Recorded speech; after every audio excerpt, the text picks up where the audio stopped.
Hello Himachal वासियों, क्या हाल है? आइए जानते हैं हिमाचल प्रदेश की बड़ी खबरें और आज शाम तक के हिमाचल की मुख्य समाचार पर नजर डालते हैं। इससे पहले आप वीडियो को लाइक नहीं किए हैं तो लाइक कर दीजिए और चैनल में नए हैं तो चैनल को सब्सक्राइब कर लीजिए। एरियर महंगाई भत्ते पर कोई घोषणा नहीं, सीएम सुक्खू ने खराब आर्थिक स्थिति का दिया हवाला। जी हां, मुख्यमंत्री सुखविंदर सिंह सुक्खू अपने पहले बजट में कर्मचारियों और पेंशनरों के मामले से दूर रहे हैं। हालांकि बजट की शुरू में ही वेतन आयोग में कर्मचारियों और पेंशनरों के एरियर और महंगाई भत्ते कर देकर उन्होंने जरूर किया, लेकिन इस बारे में कोई घोषणा नहीं की। वहीं कर्मचारियों और पेंशनरों को घोषणा का इंतजार था। मुख्यमंत्री ने कहा कि उनकी सरकार को अप्रत्याशित कर्ज का बोझ मिला है और कर्मचारियों और पेंशनरों की 10,000 करोड़ की देनदारी भी विरासत में मिली है। उन्होंने कहा कि हर हिमाचली पर इस वक्त 92,833 रुपये का कर्ज हो गया है। कुल कर्जा 75,000 करोड़ के आसपास पहुंच गया है। वहीं बता दें कि जून 2022 के बाद जीएसटी का मुआवजा बंद होने से राज्य सरकार के बजट पर प्रतिकूल असर पड़ा है। आउटसोर्स कर्मियों का न्यूनतम मानदेय 11,250 फिक्स, आंगनबाड़ी कार्यकर्ताओं को 9500, आशा वर्कर को 5200 रुपये। जी, राज्य सरकार का पहला बजट शहरी और ग्रामीण क्षेत्रों के नुमाइंदों के साथ कर्मचारियों के बहुत बड़े वर्ग को राहत लेकर आया है। वहीं राज्य सरकार ने बजट में कर्मचारियों के वेतन में बढ़ोतरी का ऐलान किया है। यह बढ़ोतरी 500 से 5,000 रुपये तक की गई है। वहीं सरकार ने आउटसोर्स कर्मचारियों का न्यूनतम मानदेय 11,250 रुपये फिक्स कर दिया है, जबकि दिहाड़ी में 25 रुपये की बढ़ोतरी कर इसे 375 रुपये किया गया है। वहीं राज्य सरकार ने एमसी शिक्षकों के मानदेय में 500 रुपये प्रतिमाह की भी बढ़ोतरी का फैसला किया है। आपको बता दें कि आईटी शिक्षकों के वेतन में 2,000 रुपये मासिक की बढ़ोतरी की गई है।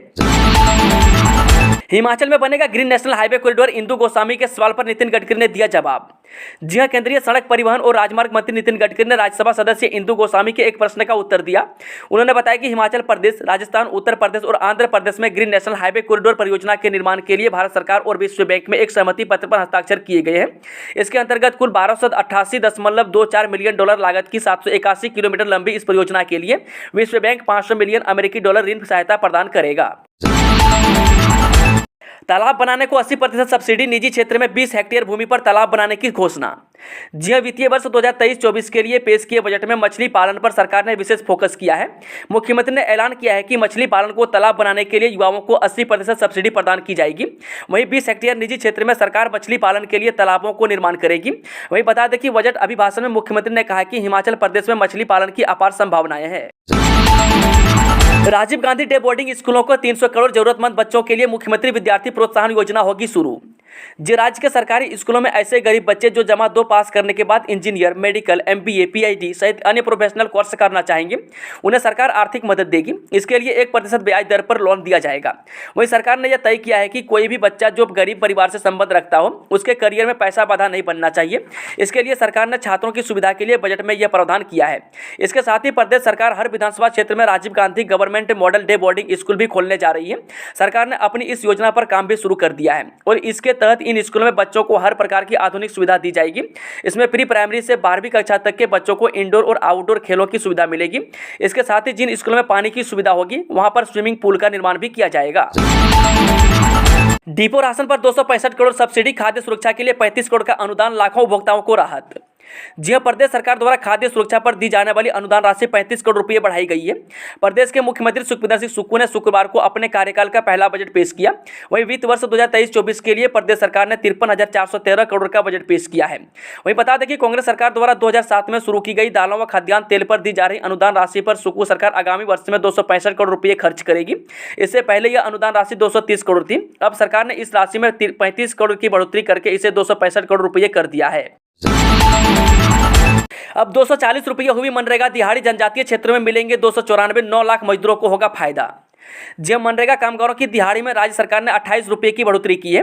बजट से पहले मनरेगा मजदूरों को 212 से बढ़ाकर 240 रुपये करने का फैसला किया है, जबकि जनजातीय क्षेत्र में मनरेगा मजदूरों की दिहाड़ी में 28 रुपये की बढ़ोतरी की गई है।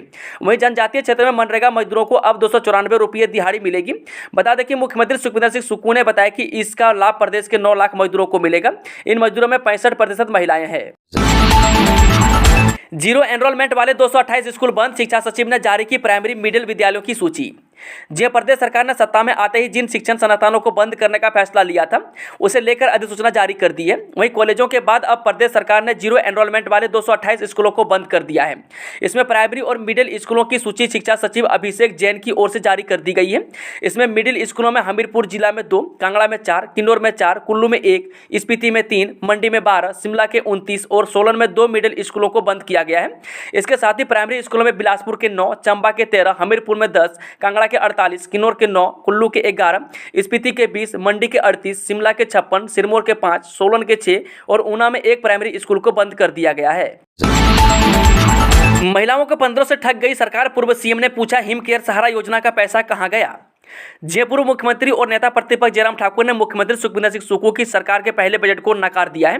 विधानसभा में मीडिया से बातचीत के दौरान जयराम ठाकुर ने आरोप लगाया कि महिलाओं को हर महीने 1500 रुपये देने के वादे पर सरकार ने ठगी की है। वहीं मुख्यमंत्री ने बताया है कि 60 से 70 साल की महिलाओं को 1500 रुपये अतिरिक्त मिलेंगे या पहले से मिल रही पेंशन में ही अतिरिक्त राशि दी जाएगी। यदि ऐसा है तो यह महिलाएं के साथ धोखा है। उन्होंने बताया कि राज्य सरकार को यह भी बताना चाहिए कि हिम केयर और सहारा योजनाओं के लिए पैसा कहाँ है, इनका जिक्र बजट में क्यों नहीं आया।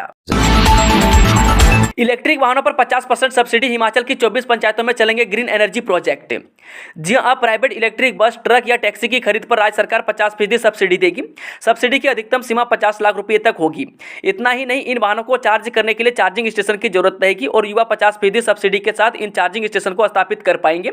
वहीं मुख्यमंत्री सुखविंदर सिंह सुक्खू ने भविष्य में बिजली बोर्ड के साथ मिलकर इस योजना को विस्तृत रूप देने की बात कही है। राज्य सरकार ने बजट में एक और बड़ा फैसला, 18 वर्ष से अधिक आयु की 20,000 मेधावी छात्रों को इलेक्ट्रिक स्कूटी खरीदने के लिए 25,000 रुपये तक सब्सिडी देने का लिया है। इन योजनाओं से हिमाचल को ग्रीन राज्य बनाने में मदद मिलेगी। इसके अलावा छात्रों को उच्च शिक्षा हासिल करने के लिए भी प्रोत्साहन मिलेगा। फिलहाल हिमाचल सरकार ने प्रदेश को ग्रीन एनर्जी स्टेट बनाने का टारगेट फिक्स कर दिया है। सब उम्मीद के मुताबिक रहा तो 31 मार्च 2026 तक यह तमगा प्रदेश के हिस्से में होगा। किसानों के ट्रैक्टर पर 50% छूट, फसलों को जंगली जानवरों से बचाने के लिए जालीदार बाड़ पर भी मिलेगा अनुदान। जी हां, मुख्यमंत्री सुखविंदर सिंह सुक्खू द्वारा वित्तीय वर्ष 2023-24 के लिए पेश किए बजट में कृषि के विकास के लिए 150 करोड़ रुपए के बजट प्रावधान के साथ हिम उन्नति योजना का ऐलान किया गया है। इस योजना के तहत प्रदेश में कृषि क्षेत्र के समग्र विकास के रूप में रेखा तैयार की गई है। वहीं मुख्यमंत्री ने बजट अभिभाषण में कहा है कि हिमाचल प्रदेश के अर्थव्यवस्था में कृषि और सहयोगी क्षेत्रों की अहम भूमिका है। इस पर प्रदेश के 70% कामगार निर्भर है। वहीं प्रदेश में कृषि क्षेत्र के समग्र विकास के लिए क्षेत्र आधारित एकीकृत एवं समग्र कृषि विकास योजना हिम उन्नति को शुरू करने की घोषणा की है। यह योजना क्लस्टर अप्रोच के आधार पर चलाई जाएगी, जिसमें प्रथम चरण में पूरे प्रदेश में क्लस्टर चिन्हित किए जाएंगे। सामाजिक सुरक्षा पेंशन स्कीम में राहत बढ़ी, मुख्यमंत्री सुखाश्रय योजना पर खर्च किए जाएंगे 101 करोड़। जी हां, सामाजिक सुरक्षा पेंशन योजना के तहत प्रदेश की ऐसी महिलाएं जो अभी तक 1000 और 1150 रुपये पेंशन ले रही है, उन्हें अब 1500 रुपये प्रतिमाह दिए जाएंगे। वहीं मुख्यमंत्री सुखविंदर सिंह सुक्खू ने अपने बजट भाषण में कहा है कि इसके लिए 5 चरण प्रदेश सरकार अपनाएगी, जिसमें पहले चरण में 2,31,000 महिलाओं को 1500 रुपये प्रतिमाह दिया जाएगा। वहीं प्रदेश सरकार इस पर 416 करोड़ रुपये खर्च करने का फैसला किया है। साथ ही यह भी तय किया गया है कि प्रदेश में विधवाओं और दिव्यांगजन जिनकी विकलांगता 40 से 69% है, उनके लिए पेंशन पाने की आयु सीमा को खत्म कर दिया गया है। वहीं राहत भत्ता योजना के तहत प्रदेश सरकार ने तय किया है कि इसमें 9,000 दिव्यांगजनों को फायदा मिलेगा। देवभूमि में 500 करोड़ से बहेगी दूध की हिमगंगा, दुग्ध उत्पादकों को मिलेगी दूध की अच्छी कीमत। जी हां, वित्तीय वर्ष 2023-24 के बजट में सरकार ने पशुपालन क्षेत्र के लिए बड़ी घोषणा की है। प्रदेश में 500 करोड़ रुपए के बजट से हिमगंगा योजना शुरू की जाएगी। इस योजना के तहत किसानों से अच्छी कीमत पर दूध खरीदा जाएगा ताकि प्रदेश के पशुपालक समृद्ध हो। इस योजना के तहत पशुपालकों को दूध की ट्रू कॉस्ट बेस्ड कीमत दिलाई जाएगी और दूध खरीद, प्रोसेसिंग और मार्केटिंग की व्यवस्था में गुणात्मक सुधार लाया जाएगा। वहीं हिमगंगा योजना के लिए 500 करोड़ रुपए की राशि व्यय करने का प्रस्ताव है। प्रथम चरण में यह योजना प्रदेश के कुछ क्षेत्रों में किसानों पशुपालकों को जोड़कर पायलट आधार पर शुरू की जाएगी। इसके परिणाम के आधार पर इसका विस्तार प्रदेश के अन्य क्षेत्रों में किया जाएगा। आईपीएच में 5,000 नई नियुक्तियां, पेयजल सिंचाई सीवरेज स्कीमों में मिलेगी तैनाती। राज्य सरकार जल शक्ति विभाग में 5,000 नए पद भरेगी। पेयजल सिंचाई और सीवरेज स्कीमों में इन कर्मचारियों की तैनाती की जाएगी। इसके अलावा प्रदेश सरकार जल परीक्षण के लिए सभी पंचायतों में ग्राम जल स्वच्छता समिति से प्रशिक्षित महिलाओं को मानदेय मुहैया करवाएगी। इस दौरान 50 जल नमूने के परीक्षण और परिणाम अपलोड करने के लिए 3300 रुपये प्रतिमाह पंचायत बतौर प्रोत्साहन राशि दिए जाएंगी।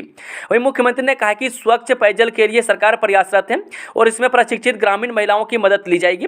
वहीं मुख्यमंत्री ने बताया कि टेंडर प्रक्रिया में देरी न हो, इसके लिए मध्यस्थता के क्लोज को हटा दिया जाएगा। वहीं मुख्यमंत्री ने कहा कि राज्य सरकार 24 घंटे पानी के लिए भविष्य में water regulation and management bill लाएगी। वहीं चरणबद्ध तरीके से 24 घंटे पानी उपलब्ध करवाने पर काम किया जाएगा। इसकी शुरुआत नदी या डैम के किनारे बसी नगर परिषद या नगर पंचायतों से होगी। परिणाम सही पाए जाने के बाद इसे अपग्रेड कर दूसरी जगहों पर भी लागू किया जाएगा। चलिए वो चलते हैं आज की आखिरी खबर। जीरा लड़ी में 16 किलो 41 ग्राम चिट्टे के साथ टैक्सी चालक गिरफ्तार, एनडीपीएस एक्ट के तहत मामला दर्ज। जे नशे के खिलाफ चलाए गए अभियान के तहत भोटा पुलिस टीम के हाथ बड़ी सफलता लगी है। पुलिस ने नाकाबंदी के दौरान एक टैक्सी चालक को 16 किलो 41 ग्राम चिट्टे के साथ पकड़ने में सफलता पाई है। वहीं आरोपी की पहचान गुमारवी निवासी के तौर पर हुई है। पुलिस ने मौके पर कार्रवाई करते हुए चिट्टे को कब्जे में लेकर एनडीपीएस एक्ट के तहत मामला दर्ज कर लिया है। दोस्तों, आज की शानदार खबरों का सिलसिला यहीं समाप्त होता है। अगर जानकारी पसंद आई तो वीडियो को लाइक, शेयर, चैनल को सब्सक्राइब जरूर करें।